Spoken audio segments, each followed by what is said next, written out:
Ya, ya. Silakan Pak. Oke. Ya, izin menyampaikan. Jadi kami ini bagian daripada Pokja Cipta Karya, Balai Prasarana Pemukiman yang di wilayah Jambi dan penyedia perumahan. Jadi dalam hal ini ada beberapa pekerjaan yang khususnya untuk yang penunjukan langsung pasca daripada pemutusan kontrak terhadap paket non kecil. Jadi pada saat itu kita menggunakan metode masih berdasarkan Permen 14 untuk paket dengan nilai non kecil itu kurang lebih 39 miliar ya Pak Joko ya. Ya. Oh, jadi ini masih menggunakan ketentuan Permen 14 ya. Berarti ya pemilihannya dilakukan sebelum tanggal 2 Juni ya, berarti ya. Iya, benar Bli. Jadi pada saat itu kita pasca penetapan dan berkontrak, kira-kira kurang lebih di tanggal bulan Maret ya Pak Joko ya, keluar hasil daripada pengumuman dari Inapprof.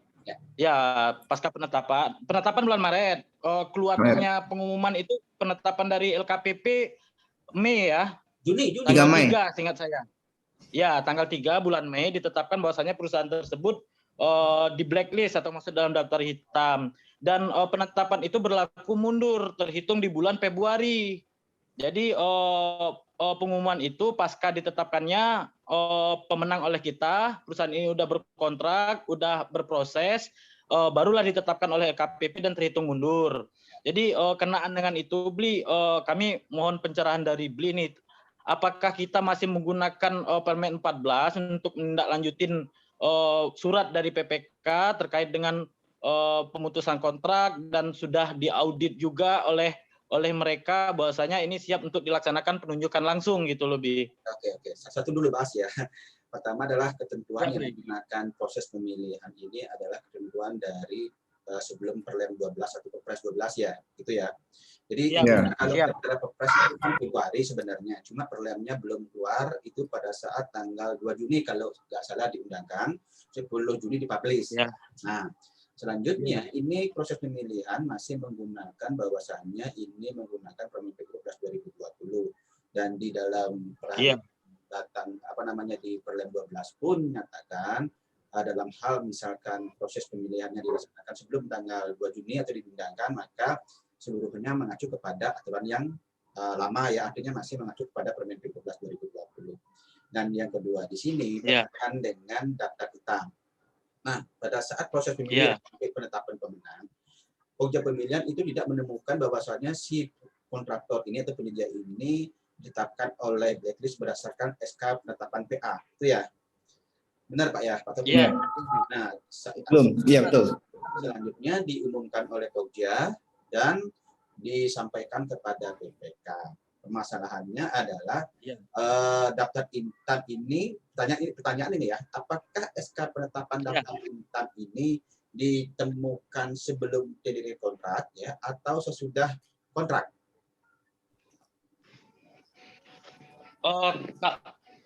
Kalau untuk spesifiknya Bli, kita baru tahu bahwasanya si perusahaan ini masuk dalam daftar hitam itu dari Inapprof yang disampaikan capturannya oleh Balai Prasarana Permukiman. Ya. Nah begitu. Jadi kita cek ke Inapprof, memang benar ternyata memang perusahaan tersebut masuk dalam daftar hitam dan diumumkan itu seingat saya di tanggal 3 Mei.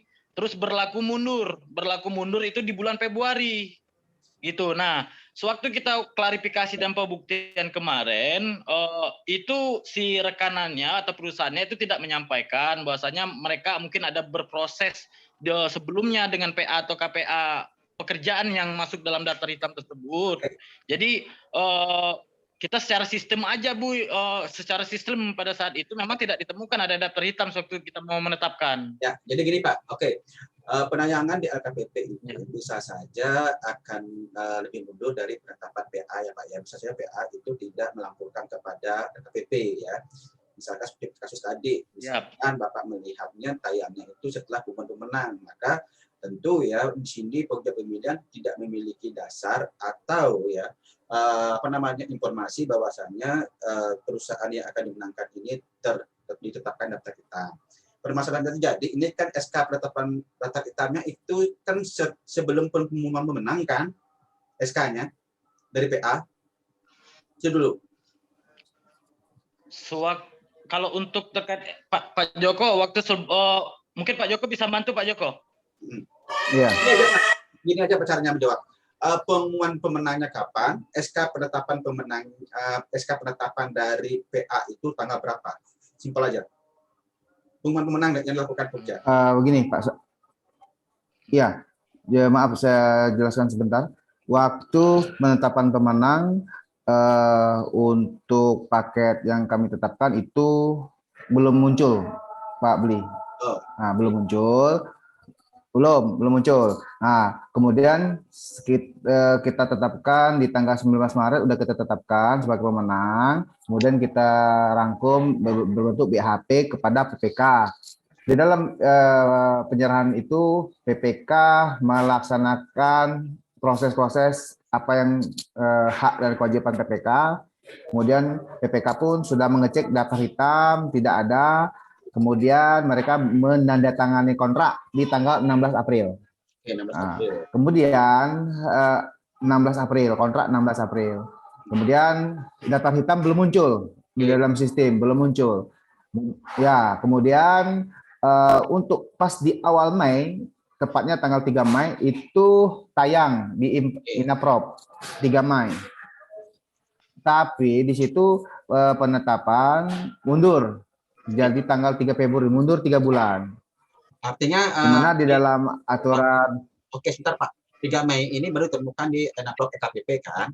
Nah, sekarang ya, benar. Oke, SK penetapannya PA itu bertanggal berapa? SK penetapan itu di dalam Enablok tanggal 3 Februari. Oke, mundur 3 bulan berarti ya. Oke. Nah, di sini sudah 3 bulan. Kronologisnya.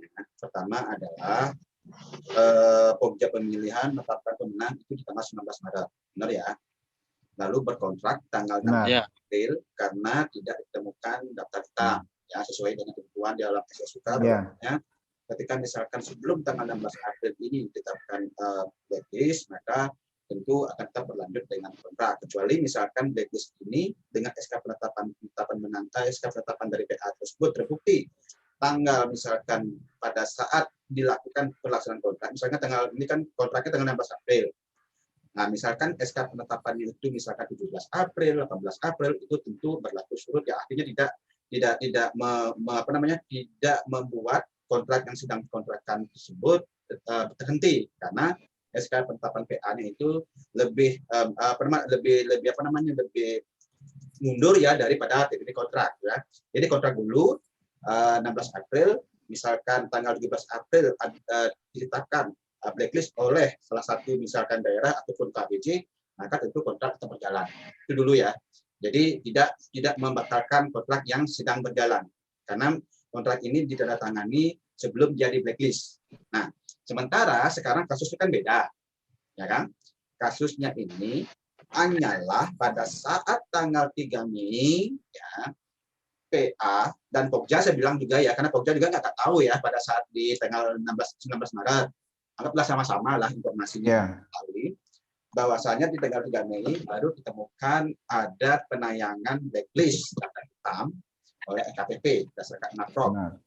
Nah, namun di LKPP ini penayangannya adalah lebih mundur dari penetapan di tanggal 3 Februari. Benar nggak? Ya. Jadi kalau kita berdasar kalau kita berdasar dengan Perlem, baik itu 14 ataupun sekarang 17, Perlem 4 tahun 2021 tentang daftar hitam, itu konteksnya sama, Pak. Ya, berlaku dimulai dari SK penetapan PA. Nah, itu dulu ya. Sehingga apabila itu sudah dipegang, nah ini kan kembali kepada, nah kalau saya bilang SK ini termasuk unsur objektif apa subjektif? Itu dulu. Nah, kalau kita bicara aturan pasti bersifat subjektif Pak ya, bukan objektif ya. Kalau objektif itu misalnya perjanjian itu dalam hal yang dilarang misalkan. Kalau ini kan berdasarkan terhadap kesubjektifan. Jadi ya, di sini sebenarnya akan sangat dilema Pak. Pertama adalah pekerjaan sudah dilaksanakan. Ini kalau saya bilang April, Maret, April, Mei, di satu bulan ya Pak ya. Ya, Progresnya sudah berapa Ya. Pak? Berapa progresnya Pak? 7,7 plus Pak, 7, sekian persen Pak. Oke. Udah plus ya. Fisiknya. Akan menjadi masalah gini Pak, karena ketentuan di kontrak itu sudah jelas sekali Pak di dalam bahwasannya PPK dapat memutus kontrak ya tanpa mengabaikan kitab undang-undang perdata yang saya lupa nomornya apabila 1226 ya, apabila terkena daftar hitam sebelum jadi kontrak. Jelas ya. Itu berdasarkan Perlem 4 2021 sama dengan Perlem yang lama itu ditentukan berdasarkan SK penetapan PA. Nah, jadi sekarang Pak Joko harus bisa melihat konteks tersebut gitu loh. Kecuali misalkan ini setelah tanggal 16 April sih aman-aman aja, silakan dilaksanakan. Gitu. Ini kan permasalahannya Februari, artinya sebelum kontrak dia sudah blacklist sebenarnya, cuma di AKPP lambat menayangkan gitu. Itu permasalahannya. Kalau sekarang 1% ini bisa dikejar Pak daripada Bapak masalah dalam kontrak gitu maksud saya. Baik. Oke Pak, mungkin sepakat Pak, mungkin dari pembahasan Pak B itu kita sepakat dia di blacklist Pak ya, di blacklist dan juga putus kontrak ya kan gitu Pak. Nah, jadi pertanyaan saya itu artinya kan penunjukan langsung nih Pak, sebagai mungkin bisa jadi cadangan. Nah, jadi pertanyaan saya, apakah dokumen itu masih mengacu pada Permen 14 atau Perlem 12 itu secara hierarki hukum kontrak. Kemudian satu lagi, apakah penunjukan langsung ini sifatnya apakah melalui sistem tercatat atau terintegrasi? Itu yang jadi pertanyaan saya Pak. Supaya langkah kami ini kita sepakat dulu nih Pak. Ini tekan kontrak, udah putus kontrak nih Pak, udah sepakat nih. Oke, kita ikut aturan. Ya, jadi proses kami sebagai Pokja, seandainya dapat surat dari Kepala Balai bahwa ini ditunjuk langsung. Nah, tunjuk langsung itu ada yang tercatat, ada yang terintegritas. Itu pertama. Dan dokumen yang kita acu sekarang apakah Perlem 12 atau masih menggunakan Permen yang lama, Permen 14 itu aja dulu Pak sementara. Oke, jadi begini. Yang saya tanyakan pertama adalah nilainya tentu di atas 200 ya Pak ya, masih 200 juta ya, nggak mungkin ya karena itu persennya Pak. Berarti kewenangan ini tentu sesuai dengan pasal tentang pokja pemilihan tugasnya adalah melakukan penunjukan langsung apabila nilainya di atas 200 juta dan konstruksi. Namun di sini kan kita bicara terkait tahapan penunjukan langsung terhadap kontestasi ya pekerjaan konstruksi ya. Jadi di sini tentu yang harus dilaksanakan oleh BPK adalah pertama itu ya artinya jangan langsung putus kontrak dulu Pak ya, ingat hati-hati ya karena aturan Permen 14 dengan Permen 7 itu beda. Bapak harus mencairkan dulu jaminan pelaksanaannya dengan berdasarkan SK penetapan PA tadi. Yang kedua, kalau ada uang muka harus mengembalikan uang muka 1%. Baru nanti setelah itu kedua-duanya baru diputus kontrak ya. Jadi sanksi blacklist berjalan. Jangan putus kontrak dulu, jaminannya baru saya. Itu lebih ke lebih merujuk kepada UNER ya PPK. Oke. Itulah pada PPK ya Pak, kalau Pak Beli ya. Ya, jadi gini, ya PPK meminta jaminan mencairkan jaminan pelaksanaan. Cairkan jaminan pelaksanaan dulu sebelum putus kontrak ya. Yang kedua, ada uang muka dikembalikan berdasarkan SK penetapan PA tersebut. Baru setelah nanti semuanya sudah dipegang oleh PPK, baru putus kontrak. Ya, itu dulu tahapannya. Nah, selanjutnya berkaitan dengan tindak lanjut, ya tentu PPK kembali akan melakukan kepada PA penggunaan anggaran atau apalah di sana disebutkan, ya. Nah, untuk memberitahukan bahwa dia pekerjaan untuk kontraktor ini diputus kontrak karena ada penetapan PA dari minor lain ataupun dari PD lain, sehingga kami memutuskan kontrak. Nah, tindak lanjutnya terhadap pemutusan kontrak ini ya bukan sama penunjukan langsungnya ya, jadi jangan kita langsung bisa saja PA mengatakan tenderannya nggak apa-apa. Nah, inilah keputusan PA yang harus kita dapatkan, apakah PA akan menetapkan sebagai penunjukan langsung ataupun kan tender ya, bisa saja tender aja waktu masih banyak daripada penunjukan langsung. Nah, bisa saja demikian kan, tapi kalau misalkan PA menyatakan bahwa akan dilakukan penunjukan langsung, maka dalam hal tersebut PPK membuat dokumen persiapan pengadaan lagi, ya. Dokumen pengadaan ini dokumen persiapan pengadaan penunjukan langsung, gitu loh. Gambarnya Mas bagaimana, APS tersisa bagaimana, klasifikasi yang bagaimana itu harus sudah dibuat oleh si PPK. Nah, karena ini ada penunjukan langsung dan nilainya di atas 200 juta, tentu dilaksanakan oleh Pokja Pemilihan. Jadi tahapannya sama. Karena ini menggunakan bukan lagi Perlem 12 ya. Kenapa? Karena kan ini tahapannya penunjukan langsung berdasarkan kontrak yang dibuat berdasarkan Permen 14 masalahnya. Ya kan? Benar nggak? Iya. Ya. Nah, iya betul. Kalau saya sih tidak mempermasalahkan. Kalau menggunakan penunjukan langsung dengan tata cara Perlem, saya kira nggak masalah, Pak. Saya kira nggak masalah. Karena kita akan kembali ke penunjukan langsung dengan penyedia yang berbeda, Pak ya. Cuma nanti gini, Pak. Kalau kita menggunakan Permen 14 akan menggunakan pra, Pak. Walaupun dengan cadangan ataupun dengan penyedia yang mampu. Nah, itu bedanya. Oh, tetap pakai prakualifikasi ya, Beli ya. Tapi kalau menggunakan Permen 14 silakan nggak apa-apa karena berkaitan dengan rancangan kontrak yang terdahulu ya, Pak ya. Tapi kalau menggunakan Perlem 12, saya kira bukan masalah, Pak. Nanti kan rancangan kontraknya itu bukan menggunakan rancangan kontrak yang Permen 14 lagi, karena ini baru lagi, Pak ya. Usulan baru nih. Baru lagi. Ya.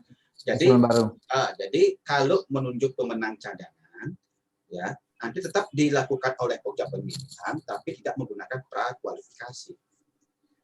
Jadi penyedia yang di pemenang 1 atau nanti pemenang 2 ini yang sanggup akan menyampaikan ya harga saja, Pak, harga dari APS yang ditetapkan kembali oleh PPK dari sisa kontrak. Ya, jadi bukan seluruh kontrak ya. Nah, kenapa harus menyampaikan harga penawaran lagi? Tidak mungkinlah penyedia pemenang 1, pemenang 2 ini akan mau menggunakan harga lama, sedangkan harga-harga mungkin bisa saja udah lebih tinggi, Pak ya. Kami kembali menggunakan harga yang disebut PPK. Pada saat dia menyusun APS di persiapan pengadaan yang untuk penunjukan langsung. Nah, tata caranya disampaikan kepada UKWPJ. Jadi secara manual, Pak ya, karena apa? Karena putus kontrak ini bukan sebuah rencana umum pengadaan yang direncanakan. Tidak ada di RUP, palingan pencatatan aja nanti. Nah, nggak mungkin dalam rencana pengadaan itu merencanakan pekerjaan yang putus kontrak, nggak mungkin. Itu dulu ya. Iya. Betul. Manual, jadi betul ya. Ya, sehingga konteks mengundang, artinya menunjuk, kan artinya sama aja ya, menunjuk pemenang cadangan. Jadi Pokja nanti, tapi tahapannya tentu melalui KBJ dulu, Pak. Ya nanti kalau KBJ akan menugaskan. Jadi bukan langsung ke Pokja yang sama, Pak. Bisa saja Pokja yang lain ditugaskan oleh KBJ. Bisa jadi. Oh iya betul nih. Karena ini baru kan. Iya, betul. Penugasan, Pak. Tidak mungkinlah PA menugaskan Pokja, pasti ada dari UKBJ. KBJ menerima dokumen persiapan tersebut, ya UNOR lah. Nanti UNOR akan menugaskan Pokja yang mana yang akan ditugaskan kembali. Nah, jadi tahapannya untuk yang misalkan kita bicara untuk pemenang cadangan dulu ya. Di pemenangan cadangan, dia akan menyampaikan harga penawaran saja kita minta. Lalu tahapannya klarifikasi, ya teknis dan harga. Lalu ketika sepakat diumumkan. Nah, itu aja. Itu prosesnya. Nah, kalau misalkan dia pemenang cadangan. Kalau yang maaf beli.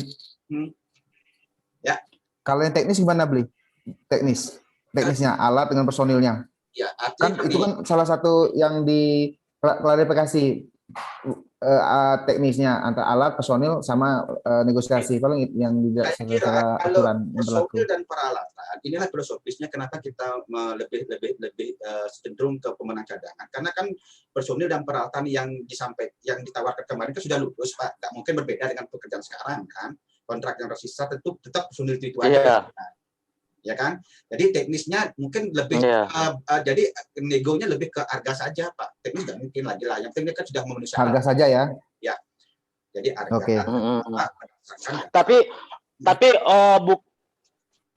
izin beli, tapi nggak menjadi suatu kesalahan ya, kalau kita mau memastikan kembali terkait dengan peralatan dan personilnya, karena bisa saja kan pasca dia hanya di cadangan, mungkin dia ditawarkan di paket pekerjaan lain dan menang ya gitu loh, Bli. Ya, karena sistem di sini, Pak, kan tidak ada penilaian terhadap dikhawatirkan peralatan lagi. Kita kan menggunakan klarifikasi teknis dan harga. Bisa saja Bapak nyatakan demikian, Pak, tanyakan saja pada saat dia Bapak Pokja mengundang, kemarin personil ini kan sudah ditawarkan dan lulus memang tidak melaksanakan pekerjaan. Alasan demikian. Nah, untuk sekarang personil ini masih ada tidak? Kalau tidak ada jangan digugurkan karena kan tidak gugur nih, kita kesepakatan aja. Tolong diganti ya, gitu aja sih Pak. Sesuai gitu. Oh Siap. iya. Lebih bagusnya buat pernyataan lah gitu ya, supaya kita tidak dengan UNOR, supaya tidak ada bentrok lah gitu, bahwa kita udah menanyakan alat tersebut. Pernyataan lah gitu lebih bagusnya beli ya. Jadi Bapak menggunakan paten, jadi paten 12 ya, fix ya, paten 12 dipakai ya, nggak ada masalah, aturan sudah ada kan. Jadi siap. Nah, yang kedua, ketika misalkan pemenang cadangan tidak mau, itu yang menjadi masalah Pak. Bapak harus kualifikasi dari awal. Gitu, kualifikasi seperti menunjukkan langsung biasa, Pak Vicky dulu gitu. Jadi untuk menilai menilai kemampuannya dia dalam kualifikasi, satu aja Pak ya, bukan 3 ya Pak ya. Kita menunjuk penyedia yang mampu ini misalkan. Jadi kita meyakinkan cara kualifikasi gitu dulu. Karena kita harus melihat benar nggak dia punya pengalaman sendiri gitu maksudnya. Nah, habis itu baru ke tendernya, pemilihan. Itu aja sih. Kemarin ada penyedia Pak, mampu ya, penyedia gini Pak, cadangan Pak, ada ya? Ada satu beli. Ya. Cadangan ada. Ada satu. Ada. Ada pemenang cadangan satu. Jadi mungkin beli mau diulang sedikit beli yang terkait dengan persiapan yang harus kita minta dari PPK selain daripada surat pernyataan bahwasanya perusahaan tersebut telah diputus kontrak. Tadi yang seperti yang beli bilang tadi apa ya, lupa saya. Perhitungan audit terakhir ya. Ya. Jadi gini, dokumen persiapan pengadaan itu kan terdiri dari gambar kan, spesifikasi dan APS. Iya. Jadi gambar itu tetap menggunakan gambar lama, tapi kan sudah kelihatan berapa progres penggambar itu dari soft drawing yang sudah ada ya, dari seperti FC-nya sampai di mana. Itu kan sudah tahu lah, konsultan tahu di mana posisi terhentinya. Nanti kan dibuatkan kuning itu biasanya gambar seperti demikian. Yang kedua, berdasarkan gambar tersebut akan keluar spesifikasi apa aja masih tersisa gitu loh. Apakah pekerjaan galian kembali sudah dilaksanakan, nanti pekerjaan galian ini tidak masuk ke spesifikasi yang ditetapkan PPK. Selanjutnya dari spesifikasi dan gambar ada harga APS inilah yang disusun berapa sisanya dan gitu Pak. Oh iya, berarti ya itu dari UNOR lah, kita udah menerima bersih setelah diaudit dengan mereka ya kan beli.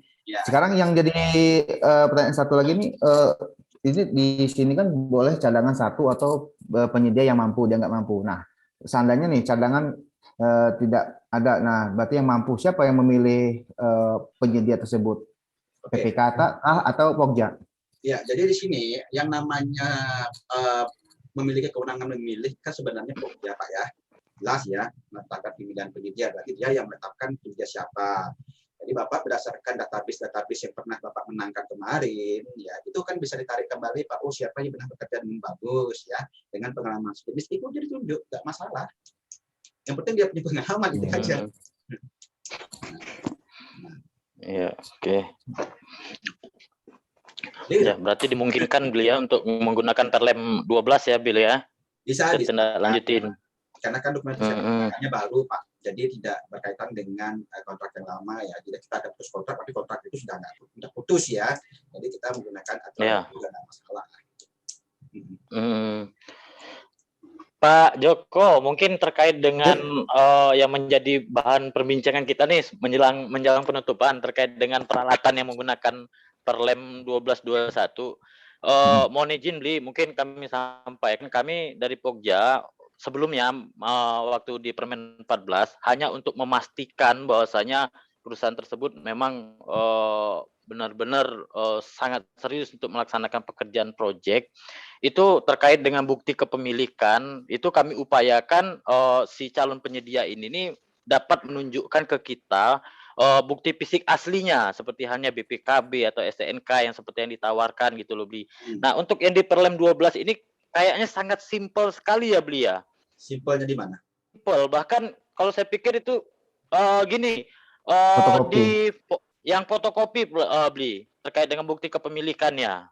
Gini Pak, sebenarnya untuk yang di SE 22 atau 2020 itu enggak berbeda banget Pak ya dengan Perlem 12. Cuma ada dua klarifikasi di sana yang ditemukan teman-teman yang memang masih menjadi pembicaraan sekarang. Yang pertama adalah di Rake yang di atas menyampaikan bahwasannya kode pemilihan tidak membuktikan bukti fisik ya, bukti fisik peralatan. Itu apa? Itu maksudnya begini. Ketika misalkan Pokja Pemilihan sudah pernah ya melakukan klarifikasi terhadap bukti kepemilikan tersebut di tender-tender sebelumnya, ya, jadi nggak perlu dibuktikan lagi, Pak. Itu kan nggak wajib ya, jadi nggak perlu dibuktikan lagi. Tetapi kalau memang membuktikan aslinya, ada di hierarki paling bawah lagi, ya. Pokja Pemilihan hanya dapat melakukan klarifikasi terhadap bukti kepemilikan, tidak berdasarkan fisik peralatan. Yang dilarang itu cuma fisiknya, Pak ya, fisik peralatan ya, bukan fisik bukti kepemilikannya. Fisik peralatan. Ya. Oh, kalau fisik bukti kepemilikan berhak ya, Beli ya, masih diperbolehkan kita ya, Beli ya. Bisa, karena ada hierarki di bawah lagi ya. Jadi jangan kita membaca satu ketentuan huruf aja, karena di ketentuan tata cara evaluasi itu harus dibaca tuntas semua, Pak. Ya. Jadi kalau misalkan konteksnya, kondisinya pernah diklarifikasi bukti kepemilikannya terlebih dahulu yang mungkin tender-tender sebelumnya, buat apa sih kita lagi minta-minta seperti itu kan? Nah, itu maksudnya. Tapi kalau masih mau membuktikan nggak apa-apa, karena ragu, oh masih nggak, misalkan gini, Damprak kemarin apa nggak ada dijual ya sampai ini ya, misalnya begitu kan, Pokja memikirkan, silakan dibuktikan. Gitu. Tapi kalau sudah yakin memang bukti kenapa itu masih ada ya, ngapain juga sih kita ngeribetin penyedia dan buat kita juga sibuk gitu loh. Sebenarnya aturan itu hanya untuk mengamankan dari sisi mana Pokja mau melangkah gitu aja. Asal jangan kita mengambil langkah ngecek alatnya langsung gitu loh. Ya, jadi misal begini, Beli, calon penyedia ini menawarkan diupload dalam sistem itu menggunakan fotokopi, katakanlah STNK atau BPKB. Ya. Jadi di saat itu mungkin Pokja ragu terhadap dokumen yang ditawarkan. Misal katakanlah kabur gitu atau gimana gitu ya kan. Jadi kita berhak datang ke mengklarifikasi ke si penerbit atau yang pemilik daripada peralatan tersebut, itu kita boleh melihat bukti fisik yang aslinya ya, Beli? Ya, jadi gini. Satu ketentuan yang dimiliki Pokja Pemilihan itu kan ketika dia meragukan. Nah, tadi kan contohnya ada STNK yang mungkin tulisannya nggak bisa kebaca ya, padahal dia sudah menyampaikan bukti. Nah, bisa saja dia pada saat itu meminta sebelumnya ya, pada meminta klarifikasi kepada peserta untuk menyampaikan aslinya, Pak. Jadi aslinya inilah yang akan dipegang Pokja berdasarkan objek penawaran tadi. Benar nggak sama nggak? Ya kan bisa dibuktikan, bisa dilihat, oh ini STNK-nya nomornya masa nggak kelihatan, walaupun mungkin namanya buram, Pak ya, dari nomor bisa kelihatan sama gitu, Pak. Nggak apa-apa. Seperti itu. Beli, boleh ya. Tanya dong, yang di Perlem 12 ini yang kata Pak Beli tadi itu terkait masalah bukti peralatan fisik. Oke, di 29.3 itu ada memang menyatakan. Tapi ini di 17.1 terhadap dokumennya itu pun tidak bisa membuktikan secara fisik seperti SNK, BPKB. Cukup dia menunjukkan penguasaan kopi boleh, SNK kopi pun boleh. Itu itu perbedaan antara Perlem sama Permen kemarin. Ya. Selain fisik, bukti surat juga nggak bisa wajib asli, Pak. Nah, memang sebenarnya asli ini kan untuk meyakinkan kebenaran dari kopian tadi, Pak. Nah, kalau kopian tadi masih meragukan, saya kira tetap bisa mengambil cara aslinya, Pak. Kan kita di Pokja ini harus memastikan benar nggak. Untuk apa sih kita kalau memang hanya kopian saja, buat apa sih kita minta kopian lagi di bawah ke kantor? Iya kan? Buat apa gitu kan? Pak, itu sebagai penambah syarat. Soalnya di dalam itu 17.3 kita minta asli nanti disalahkan. Gitu loh, Beli. Itu, Pak. Jadi di dalam hierarki di bawah nanti. Coba dibaca di tuntas itu ada kan Pokja Pemilihan melakukan klarifikasi hanya pada bukti milik peralatan, bukan pada fisik peralatan. Itu dipakai ketentuannya. Jadi yang di jadi gini, Beli, maaf. Yang di 17.2